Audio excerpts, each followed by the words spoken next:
Good afternoon and welcome to Turning the Tide. How was your week? It's been a good week. It's been a busy week, and lots of rain. I know. What's going on in Virginia? But I think it's everywhere. It is, and we're much more fortunate than some areas. Yeah, like Houston, where we did our conference. That hotel that we stayed in looks pretty bad. Houston, it's bad shape. That's unfortunate. We're definitely wishing well for everybody that's been going through some hard weather times. So today, our topic is unseen scars, and we are going to give you a heads up that we will be discussing suicide. So if that's a trigger, you may want to fast forward and join us next week. We definitely will miss you though. Yeah, like when I watched the P. Diddy and Casey video, I couldn't watch the whole thing. It was very triggering. Yeah.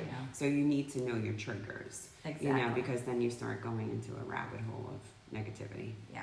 So we'll miss you if you need to avoid that today. But so unseen scars. So I was just watching in the news last week, and they were talking about on May 5th, a little boy from Indiana, Sammy Touche, he was a fourth grader. Oh my goodness. And he committed suicide because of bullying.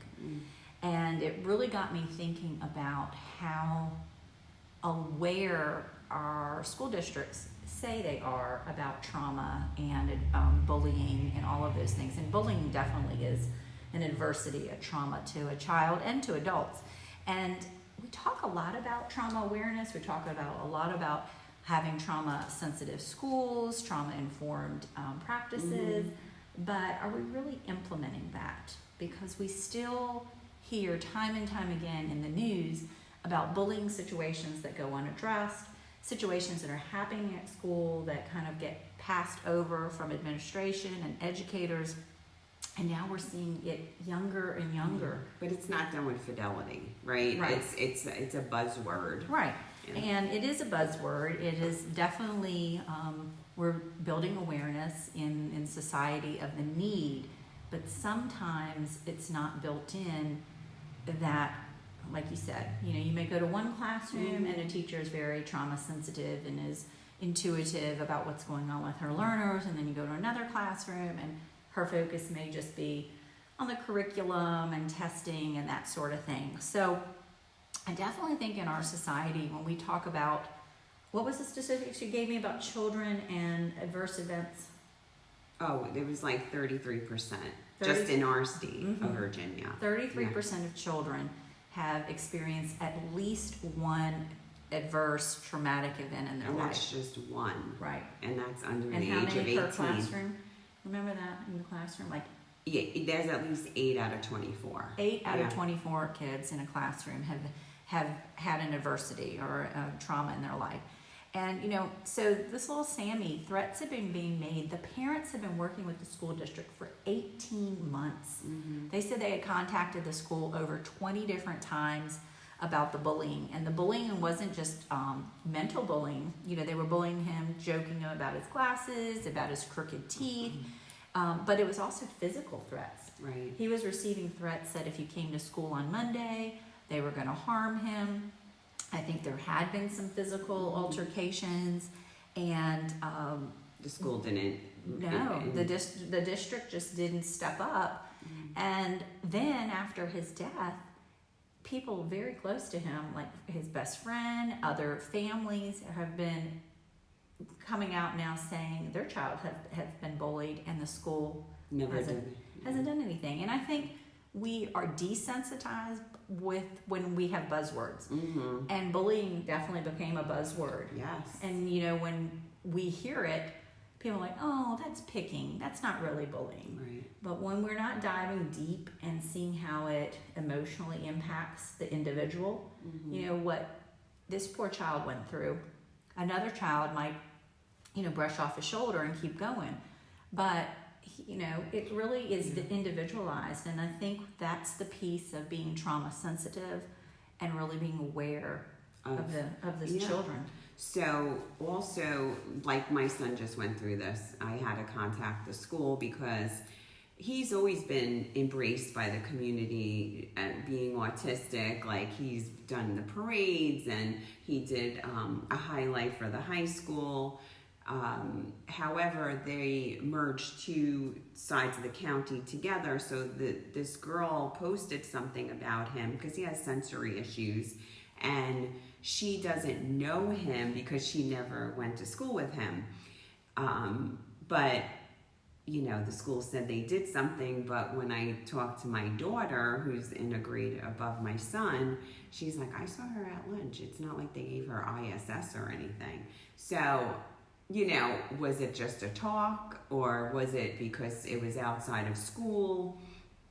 I know that when I talk to parents, I do a car rider line at the end of the day. If I hear of something, there are some things we cannot do it because as support staff, because it happened outside of school. However, bullying has been around since I started teaching in the year 2000, and we used to give kids strategies, and I think somehow around 2010, 11, we kind of went away from it, and we're not really talking about it anymore, because if the child's not having trauma or an adverse experience at home, they might be having it at school. You know what I mean? So it's still an adverse experience. Exactly. When you are ostracized and put out of your whole community, of your school community, there's a problem.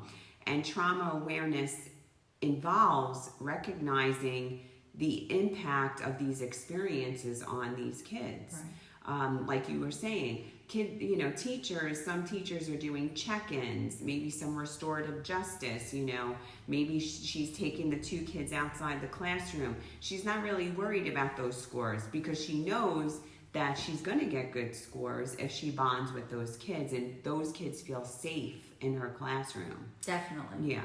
And we know, if you look at any research on trauma, children aren't ready to learn until they feel safe, until they feel supported, and until they feel welcomed.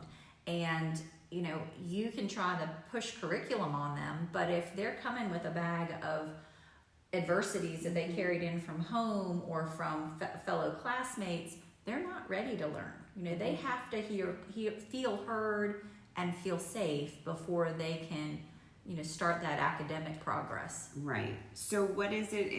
I think there's a big resistance to change. Right. You know what I mean? I think there's still that stigma of mental health, still that, get over it type of thing. And it shouldn't be, because our kids are growing up differently. Let's think about this. During COVID, we're telling them, don't go near anybody, don't do this, don't do that. So they were stuck at home. If you lived in an urban area, it was even worse. Mm-hmm. Our kids were, thank God, allowed to go out and do things. However, there's a lot of kids that just got addicted to social media, and that became a problem. Most of the fights that happened in any school I've worked in was because of social media. Mm-hmm. Something happened over the weekend, something was said, someone's trolling somebody, they wrote something in their DM. It just gets, it gets too much. And then you have a whole group of followers, like kids that follow, and then they just jump on the bandwagon. Exactly. But I remember when we used to teach strategies for bullying, you don't just stand by. You're the one that's coming, to defend somebody. And that's the difference between being a teacher who is connected to our kids, because then, and I want to pop back on something else in a second, but when you're connected to your kids, like you said, you're not just standing by, your ears are always open, you are in tune, just like our own children at home. You can say, what's the matter with you? You can tell by their facial expressions, their demeanor, how they speak or don't speak. So if you're in tune with your kids in your classroom, you are aware of that there's something going on. And I think we have a lot of teachers out there that do feel overwhelmed. Definitely. We keep hearing like, we got to bounce back from COVID and the scores and the scores and the scores and things are low. And it's like, at some point, stop. Right. Let's go back to just being real with each other and caring about our kids and finding a way to make them healthy, happy humans. The scores will come. You know, if you're a good educator and you're instilling, you know, a diversified lesson that feeds into all types of learners, they're going to learn eventually. Right, exactly. If they don't learn, then there's probably something additional going on that they need more supports. But what I don't like that I hear is that's not my job. That's Right. not my Oh, job I can't stand that. to be their mom. That's They're not my treating it. job to be their counselor. Right. This is in corporate America. Well, and you then, know, and it's not cutthroat. It's like, yes, it is your job. well, and it's also like, stop thinking you're wearing a bunch of hats. We got to break that. You're not. You're just being a good human. I think You know, so it's too. not being. You're not wearing the counselor hat or the mom hat or the anything else or the enforcer. You're just being a good human. Yeah, but mean, like- you know, when we did our conference, I mean, we spoke at a school not too far from where we are now. The teacher at the break said to you, "Well, I'm not the school count." Like, got nasty with you. Yeah. Remember that? Yeah, and that's the mentality that is part of the problem of breaking cycles. You know, you talk about breaking cycles. We talk about integrating this trauma-sensitive approach. Everybody has to be on board, and Right. until we start to cycle out people that aren't on board and aren't there, you know, there's plenty of people that come just to do their They job talk and leave. about kids, Right. You know, and even like it's not just teachers; it's parents talking about other people's kids. Like, grow up. You're not those kids. You're the adults. Right. You should not be talking about other people's kids. And the whole piece of this that really hits home, especially when we're talking about attenuation. You know, you and I were fourth grade teachers. We wrote, you know, a book based on fourth graders. We have been, you know, parents to 4 children each. And I think the thing that really hits home when I listen to those kinds of conversations from educators or administrators that don't buy in to the need to be emotionally supportive for kids, those are the same people that if I was their child's teacher and I didn't support their kid and I didn't understand what their child was going through and I didn't find a way to uplift and empower their kid, they would be the first one making the phone calls. Yes, definitely. I mean, we see it all the time. We're like, you're an educator in the system. We know how you teach, and you're calling out on somebody else because what they didn't do for your child or let your child get by with something.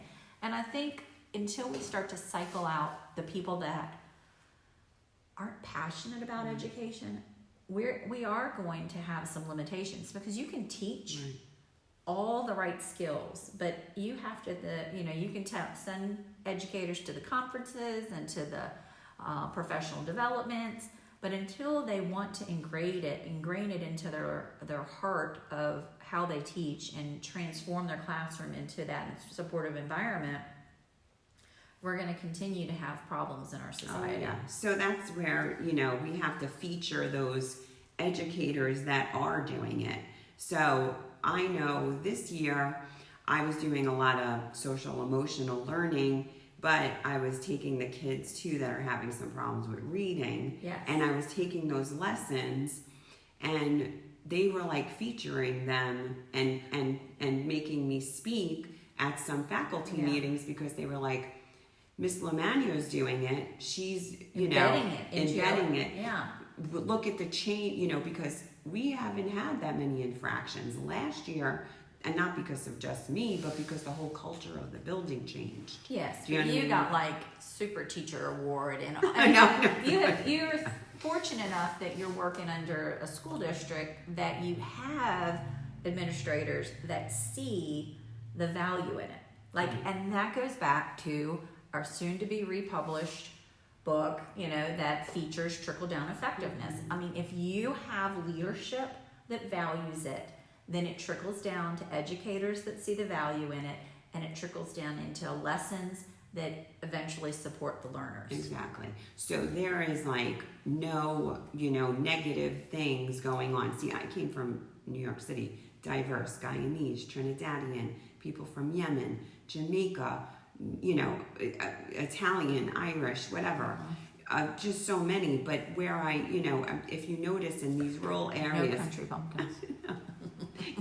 this rural area of the South, it's like white, black, and usually Central American Hispanics. I'm from South America, so I look different, they look different, their culture's a little different, but they call them names too, like at the school, and they think it's okay. Right. And I'm not just talking about the majority, right. the white majority, I'm talking about the minority. And we can't do that because that's a form of bullying too. Right. And that's not allowed. Well, and that's always been my thing. Like when we want to uplift everyone and we want equality for everyone, it really bothers me when that became like acceptable.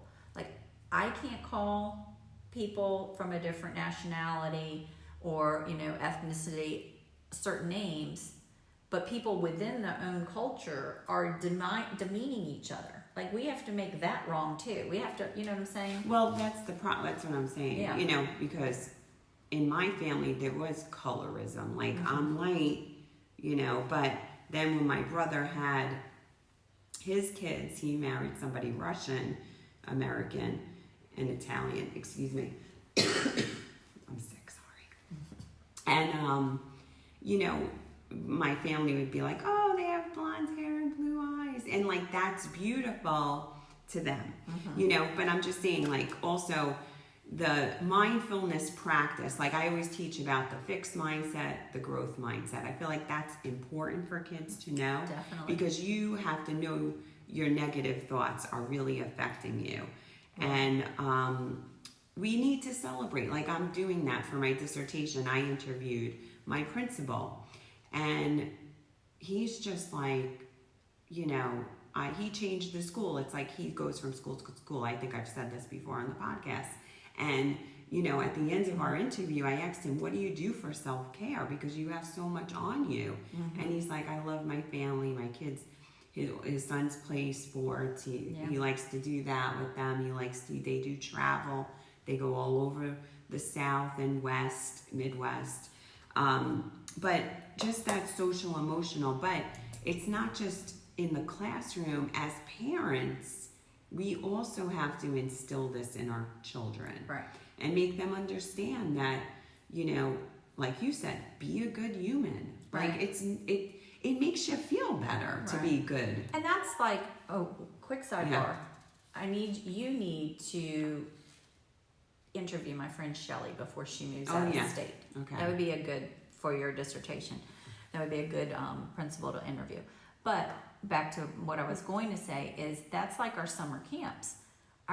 Two of our camps are, one's for females and one's for male, and it's about teaching kids to love their authentic self, to be comfortable in their skin, to have self-confidence, to have that self-love, to feel that self-worth, because we are seeing, we know that adversity and trauma, bullies, they've been through trauma. That's why they're bullying.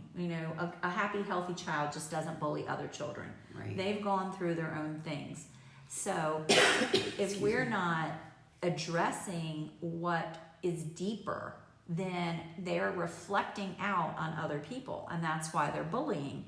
So if we can teach children that early intervention piece, that no matter what's going on in your life, you might not be happy today, but you can find joy in life in general. And those are the things. Teaching kids how to be a strong, healthy human, a kind human, how to find that it's okay to be by yourself.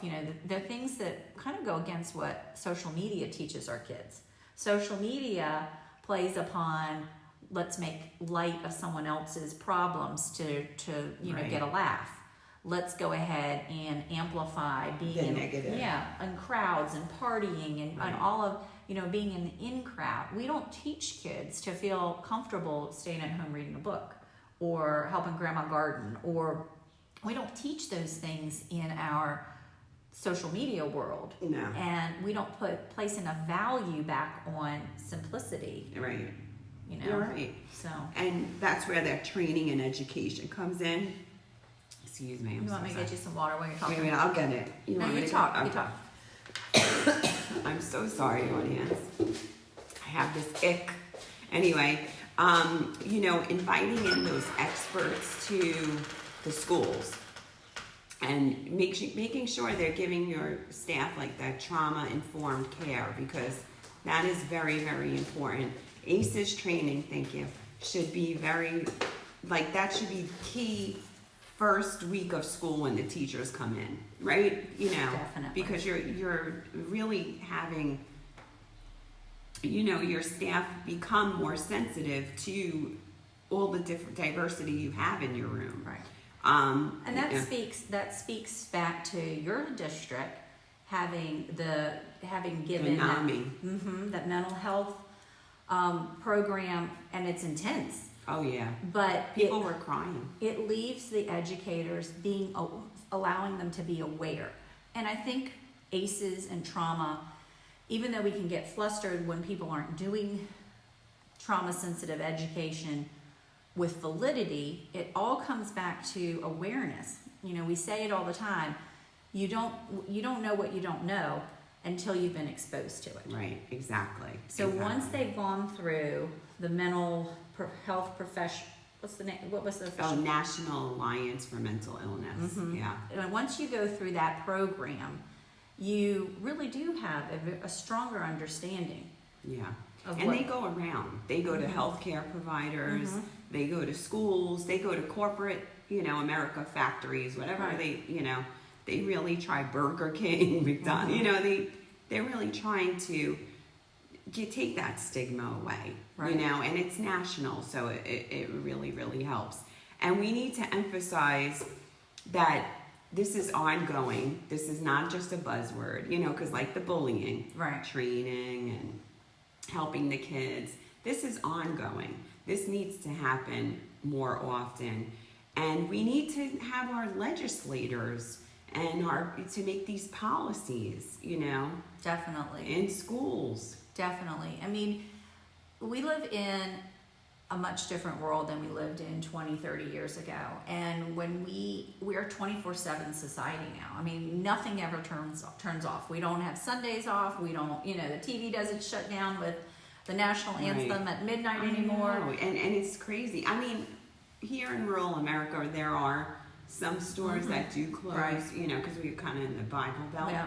But the majority of our society is 24/7. I mean, you can shop online anytime. Right. But my point is that means that our children are never turned off. They're never. I mean, you can go to bed as a parent, and if you don't have strict policy in your house where your kids turn on their cell phones before bedtime or whatever, or look through their phone. Yeah. But there's so many things. Like, I'm sorry to interrupt you, but I know that with my older daughter, there's so many things. Like, my younger daughter said to me, "Oh, when she was calling you and said she was at so and so's house when she was in high school, she's over 18 now. She's like 20, whatever."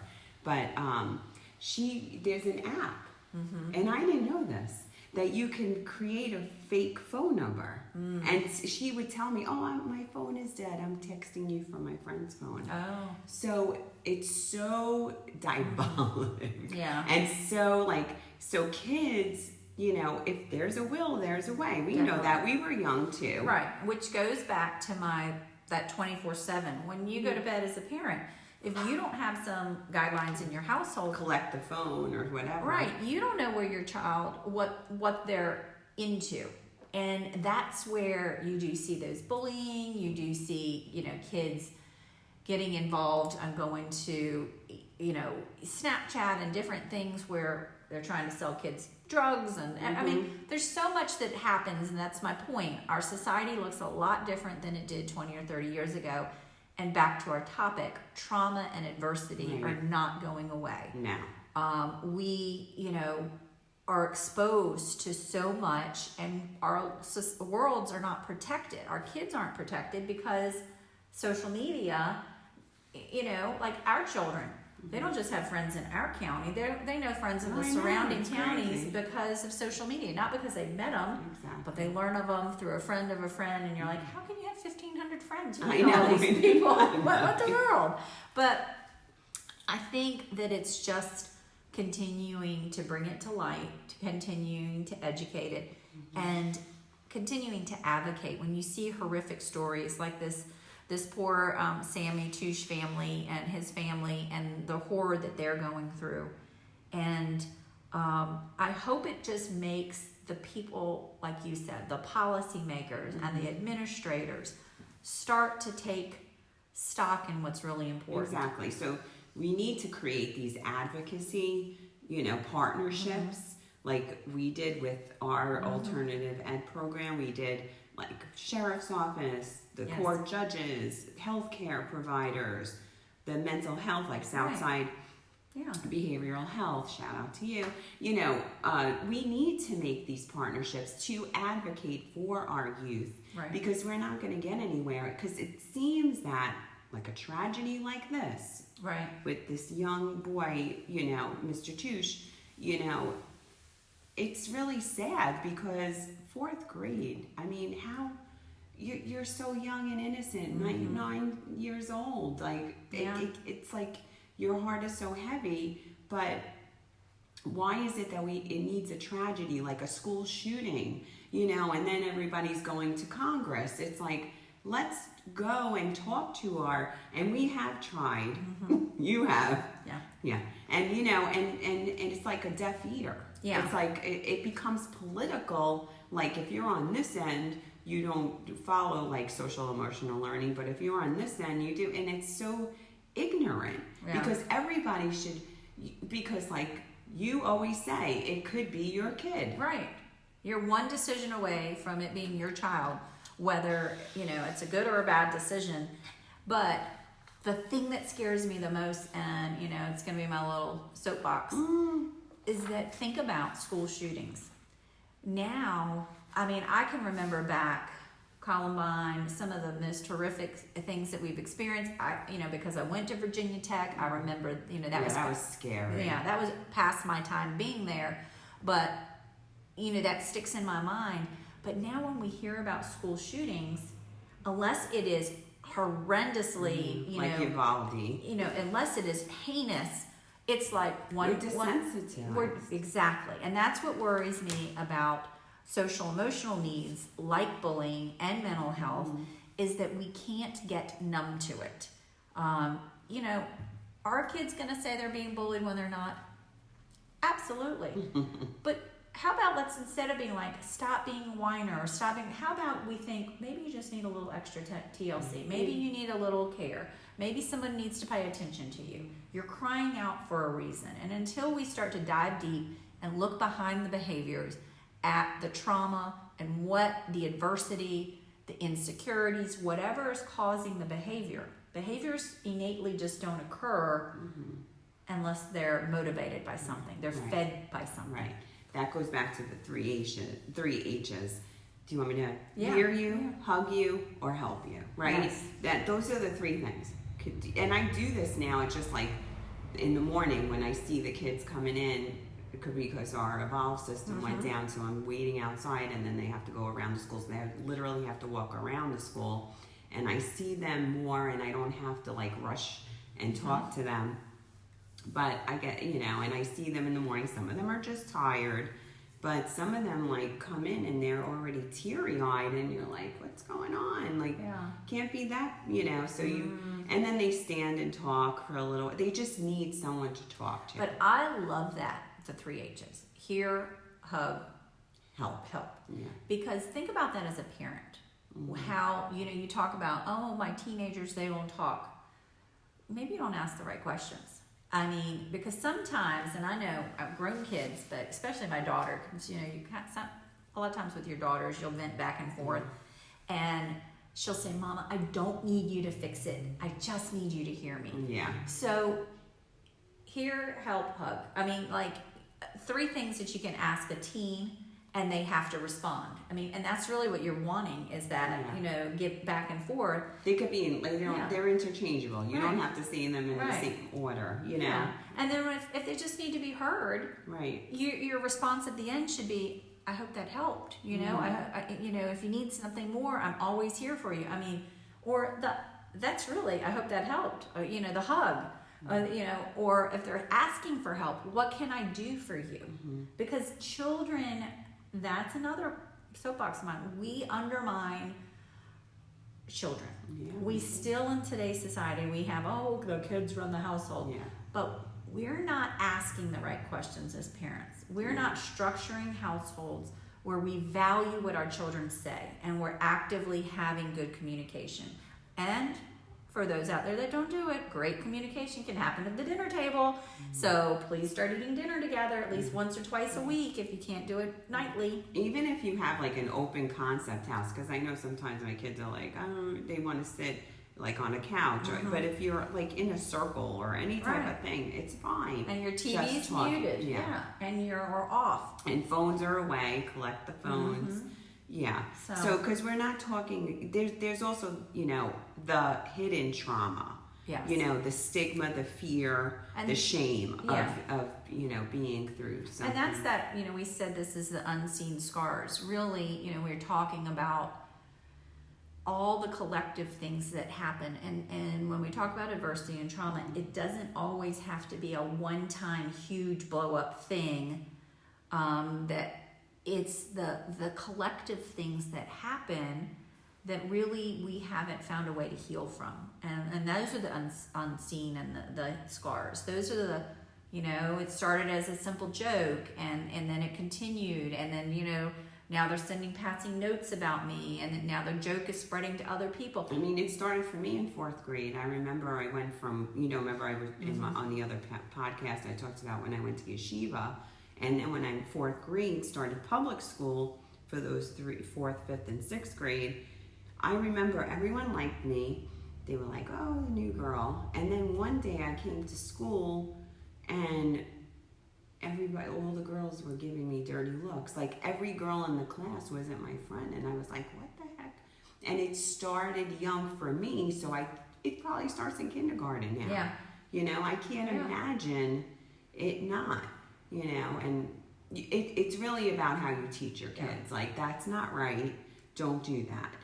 Yes. Especially when you're noticing it, if they're doing it with another child. And going back, because households are not as traditional as they used to be, and children do experience adversity in their household, it's got to go back to the schools. I mean, it's about the culture you build in your school.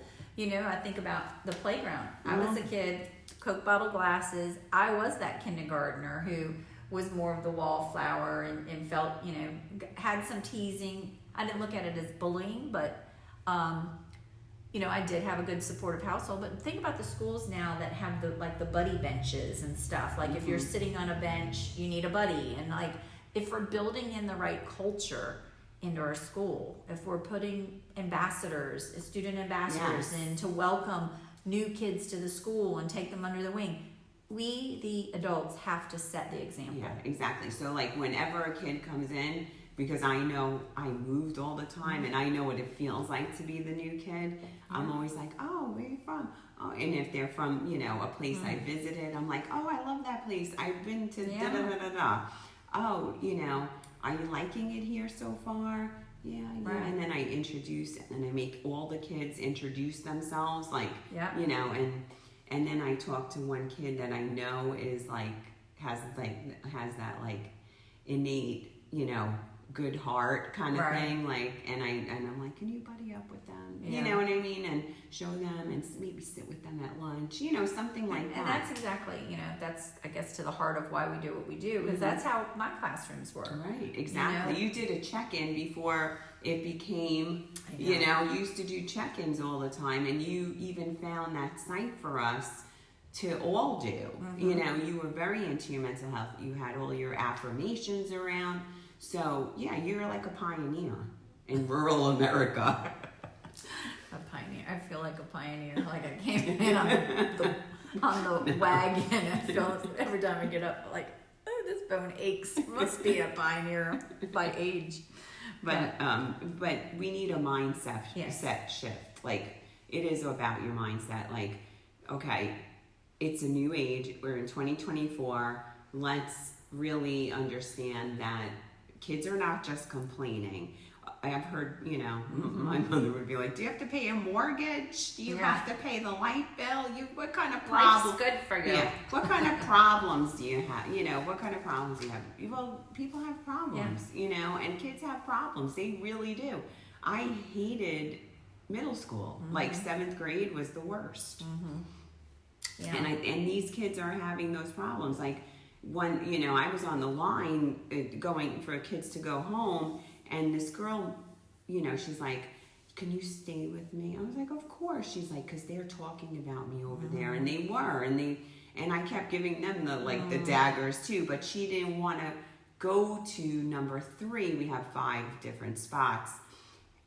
She actually told her mother to pull all the way up because she didn't want to pass those girls. And that's so sad. I went right in after I told the principal. I'm like, I just want to make you aware, because you have to be transparent as an educator, as a parent, to school administration. And if they don't do anything, go above their head, the principal. You go right to the superintendent. And if they're not listening, go and speak at a school board meeting, because your kid should not be bullied. No. And as an educator, as any type of social community worker, you are a mandated reporter. So if you are seeing things that are happening, maybe it doesn't warrant a social services call, right? But it warrants you stepping up and being the adult and making sure every child in your care feels safe and secure and protected. Exactly. And as teachers, you are mandated reporters. So, but I'm saying that is advocating within your classroom. That's your responsibility. And if you didn't know it, or you don't like that statement, it all falls back on just to being a good person. You're the leader of your classroom. Absolutely. So our hearts and prayers definitely go out to any family that has experienced a loss by suicide, and certainly when we see a loss as young as a 4th grader, it is even more tragic. And we just want to be mindful that trauma-sensitive classrooms, trauma-sensitive homes, trauma-sensitive communities take a group approach. We all have to be accountable and do our part and hold one another accountable, and hopefully grow together to make this world a safer, better place. I agree 100%, because we need to empower these young people. We need to empower anybody that's been through any type of trauma or anything, because they have a story, and it's good to tell the story because you may help somebody else. Right. And some of these kids that did go through bullying, they might have strategies too that can help somebody else. And creating those powerful conversations where you can take 5 minutes out of your class. Really, let's be honest, 5 minutes every day. Scores are scores, and like I said in the beginning, if you bond with your class, they'll work. They don't want to disappoint you. They care about you so much that they want to do the best on the test, whatever test they're taking, because they want to impress you and they don't want to disappoint you. So be that person for them, because you never know who's home. Because sometimes it's not your fault as teachers, because we've worked at a school, they never told us anything. We never knew. Didn't know what was going on. Yeah, they weren't transparent, because like you said, transparency is everything. So, but the work we do, I feel like we're not rich, but, It's doing rewarding. this resource center. Our heart work. Yeah. So May is Mental Health Awareness Month, and for those of you listening, you can't see, but we did both show up in our green. And there are people out there to support you. There are anonymous ways to get support and to call out to warm lines and hotlines if you need the support. But remember, just because they're little, just doesn't mean our children don't need the emotional support as well. So we thank you for listening. We hope that you will be one of the adversity avengers in our world and continue to stand up for teaching trauma-sensitive practices and embedding them in our schools, our communities, our churches, and community organizations. Yeah, and definitely email us with questions if you have something to say, a comment. We'd love to say it on the air. If you don't want to use your name, we can say it's anonymous. But please, reach out to us if you have a question or anything to yourpathways@gmail.com. To your pathway. I'm sorry. @gmail.com. I'm thinking pathways. Yes. So we want you to find your pathway, but our web address is resilient-pathways.com. And we are on Instagram, we are on LinkedIn, we are on Facebook, and we hope that you will reach out to us and continue to like and follow and share our podcast, Turning the Tide. Thank you for your time today. Thank you. Bye.